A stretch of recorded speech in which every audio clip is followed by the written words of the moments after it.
Serious crimes against the law of Kenya and against international law. It's not a small matter. It's a grave matter. Therefore, I know the country is in deep pain and shock. The rest of the world is in solidarity with the people of Kenya for what has happened here in Kilifi. The process which I've come here to witness has involved exhumation of some of the bodies, or all the bodies that could be in this property after the court gave orders that the exhumation proceed. Fagilia TV wanafagia news zote, wanakuletea vitu moto moto. Subscribe to Fagilia TV.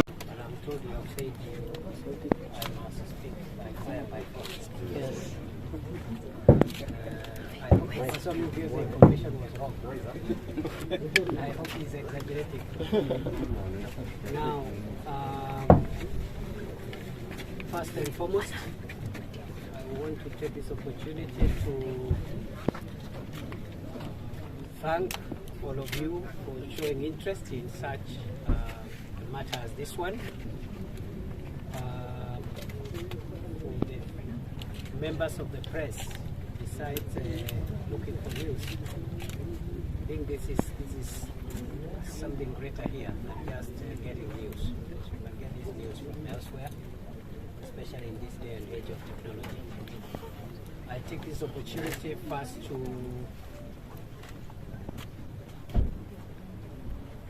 condole with many families in Kenya who are mourning and others who are still anxious because they don't know where their loved ones are, as opposed to what is ongoing on this site. I am here with the senior officers from the Ministry of Interior. I have with me here the Secretary for Internal Security, Mr. Njega, is here. I have with me the Secretary for National Administration, Mr. Okora, is here. I have other senior officers with us here from Nairobi. I have the entire regional security and intelligence team for Coast Region, which is here, led by the Regional Commissioner, Dr. Nyancha. I have here with me the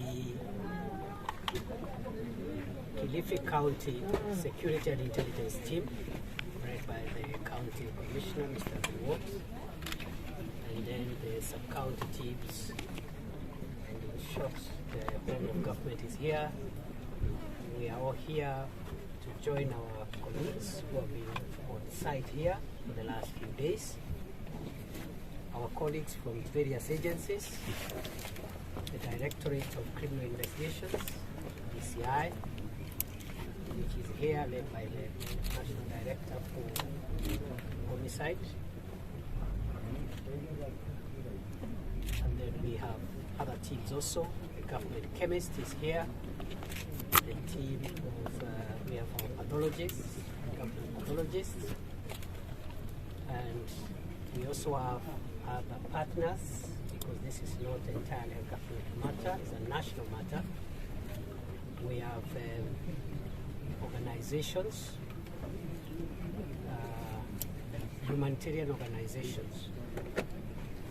I'm still trying to get the entire list of all the organizations which are represented here, including non-governmental organizations.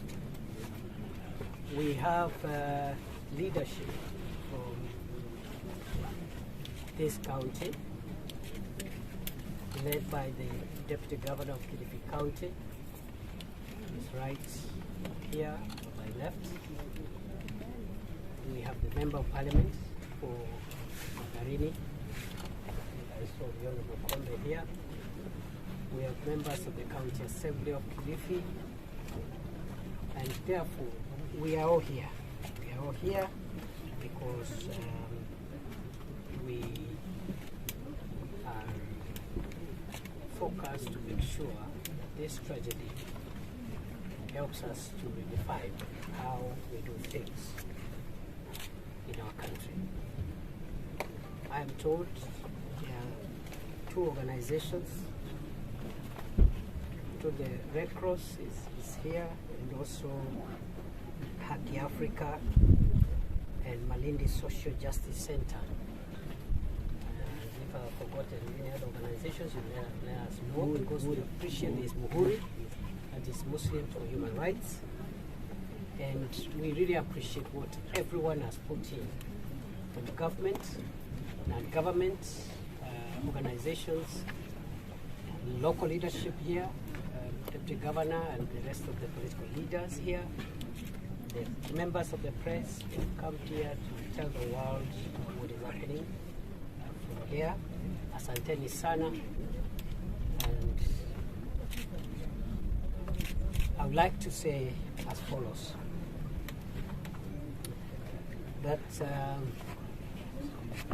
what has happened here is the discovery of serious crimes against the law of Kenya and against international law. It's not a small matter. It's a grave matter. And therefore, I know the country is in deep pain and shock. The rest of the world is in solidarity with the people of Kenya for what has happened here in Kilifi. The process which I've come here to witness has involved exhumation of some of the bodies, or all the bodies that could be in this property, after the court gave orders that the exhibition proceed. I am informed by those who are responsible that until now, over and above the figure that was given yesterday, which was at 73, we have been able to discover until this hour another 16 bodies, bringing the total to 89. And this is as at now. The process continues for the rest of the day, and we don't know how many more graves, how many more bodies we are likely to discover. Up to now, we have also rescued quite a number of people, including 3 who have been rescued today, this morning. I think the figure now is around 34 of those who have been rescued alive, and we thank God for saving the lives of those dear ones, and we pray that God will help them go through the trauma, recover, and tell the story of how one time a fellow Kenyan, a fellow human, decided to hurt so many people heartlessly, hiding under the Holy Scriptures, purporting and pretending to be a follower of one who killed nobody, and instead of killing anybody, actually, on the contrary, died for the salvation of the nation. So it's very hurting. Somebody hiding behind Scripture and the Bible has caused us this kind of damage. We are following a number of leads. I want to assure the people of Kenya and the world that we will do whatever it takes to get to the bottom of this matter and establish the truth. The government has nothing to hide. We will ensure that we get to the bottom of this matter and establish the whole truth about what happened.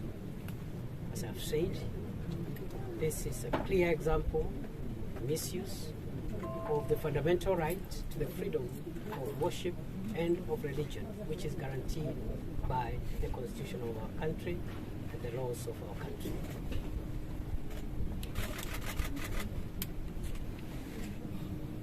The purported use of the Bible to kill people, to cause widespread massacre of innocent civilians, cannot be tolerated under any law on earth and even outside this world. It cannot be tolerated.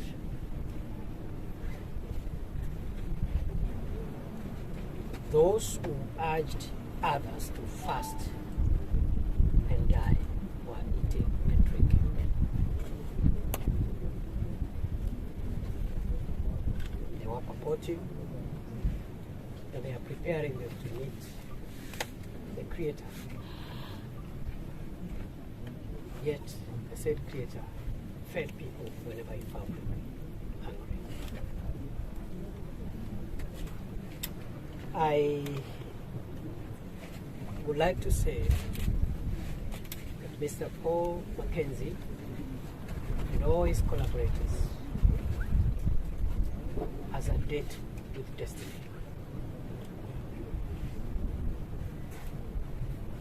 It is true that by the time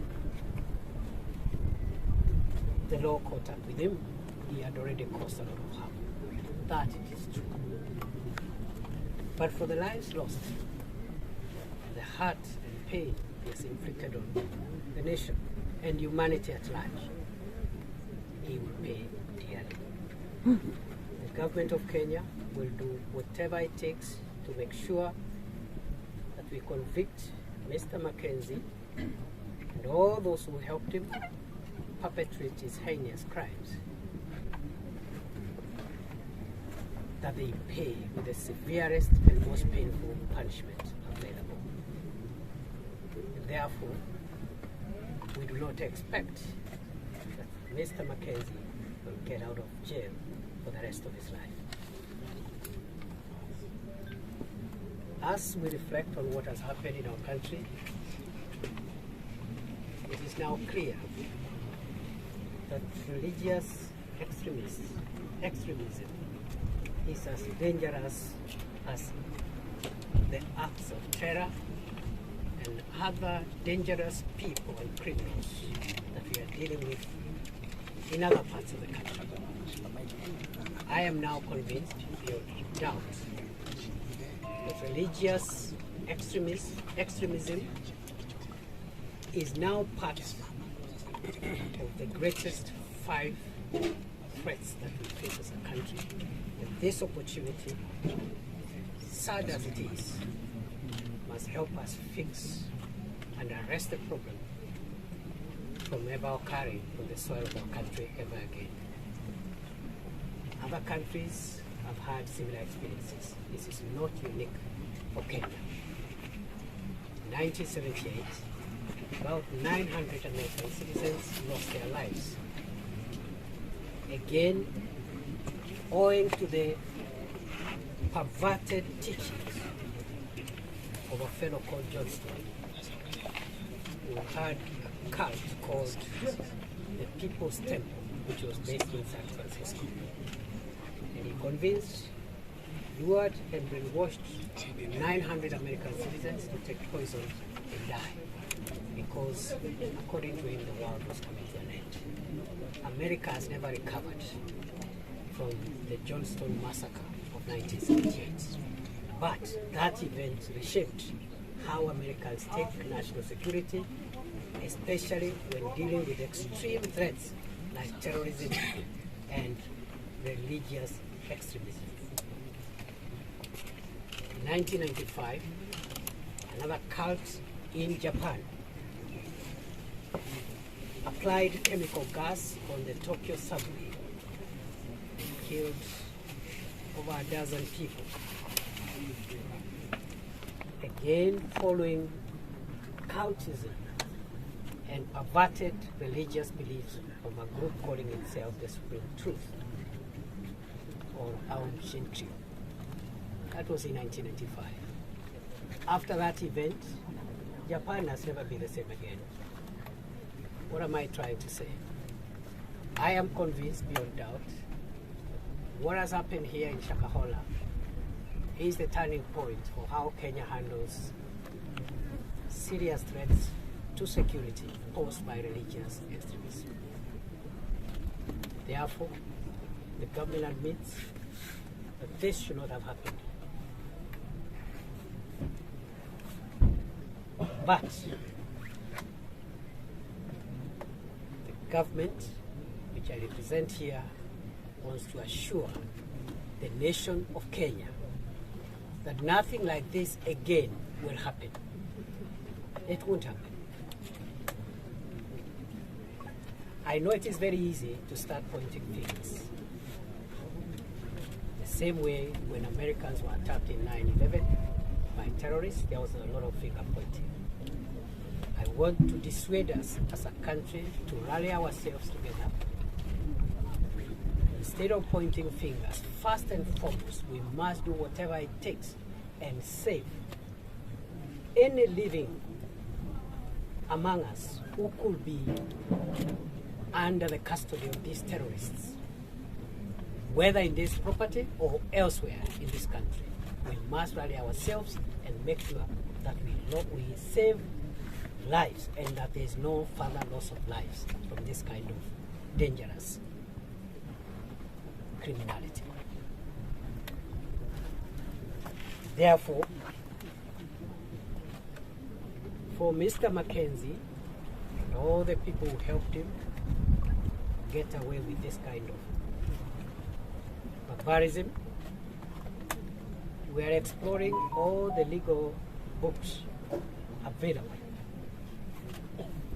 Let me at this juncture say I was impressed with the Director of Criminal Investigation and the Director of Public Prosecutions, who were here together with the Inspector General of Police. And when they visited this scene, I was happy not only at the seriousness in which our agencies have taken this matter at the highest level, but also I was glad to hear the Director of Public Prosecution saying that he is exploring charging Mr. MACKENZIE and his group with terrorism. I want to encourage the Director of Public Prosecution that it is not far-fetched to build a case of terrorism from what we have witnessed so far from this single crime. It is not impossible. In fact, over and above terrorism, I am convinced beyond doubt that a case can be built for charging Mr. MACKENZIE and all his collaborators, including those who helped him to dig graves and dispose bodies who have been murdered. It is possible to charge them with the crime of genocide under international and Kenyan law for the following reason.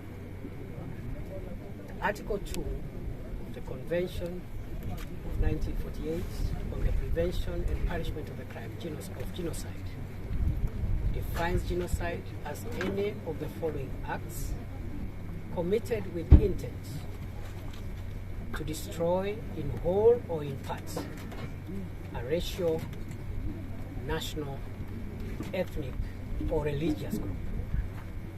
I repeat, Article 2 of the United Nations Convention on the Prevention and Punishment of the Crime of Genocide of 1948, which Kenya is a signatory and a party to, defines genocide in the following words.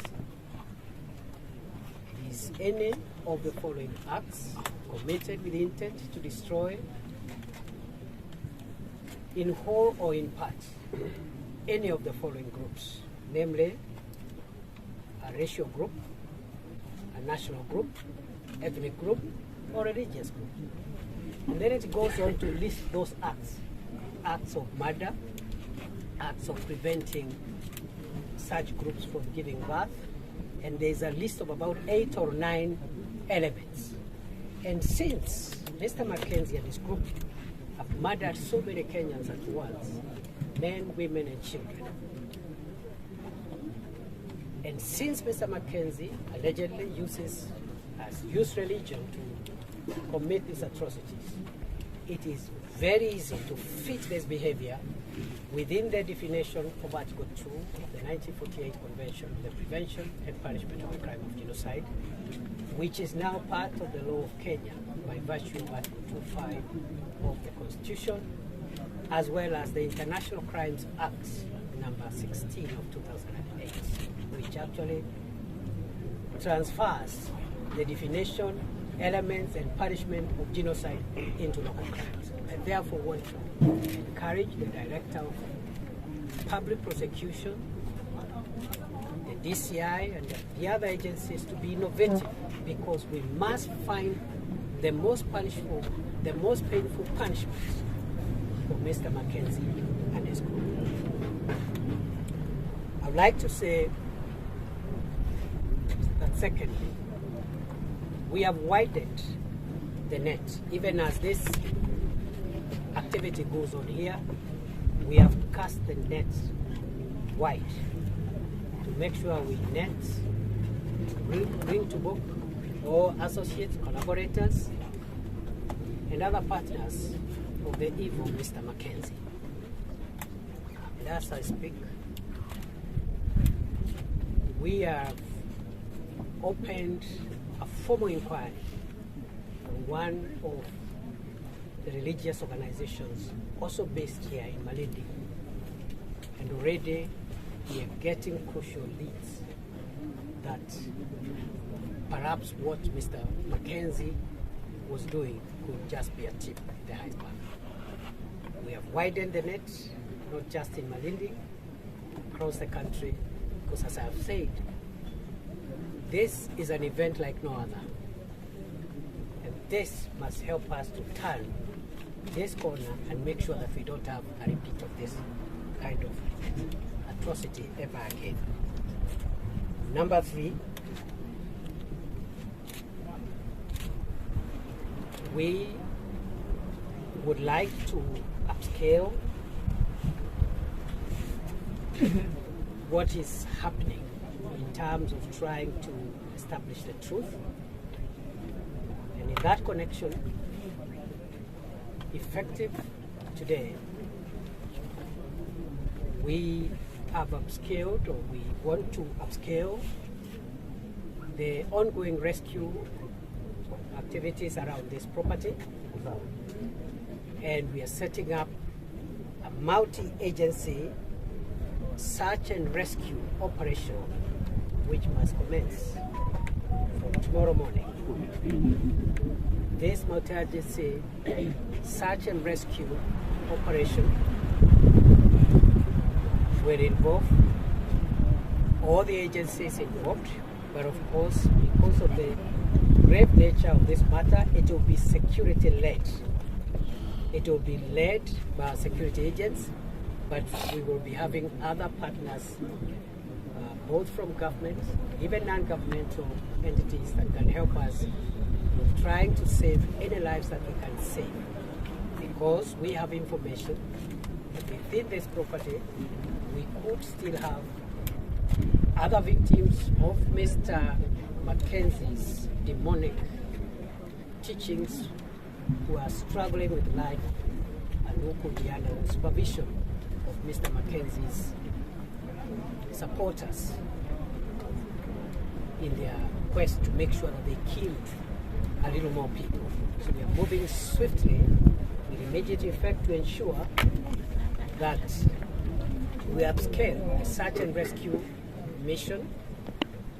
And we are going to increase the personnel and the agencies involved. More details will be communicated in due course. For the time being,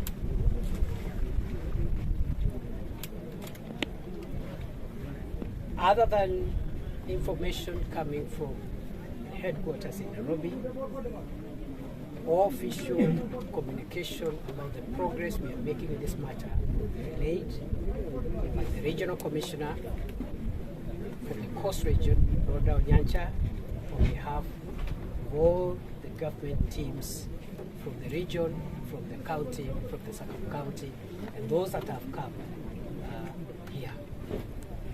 Otherwise,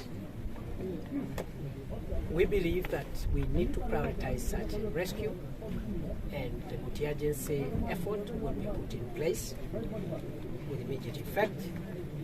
And once that multi-agency search and rescue starts working, it will also have its own leadership and command so that we have a centralized and formal way of communicating. Because as I said at the beginning of this address, the government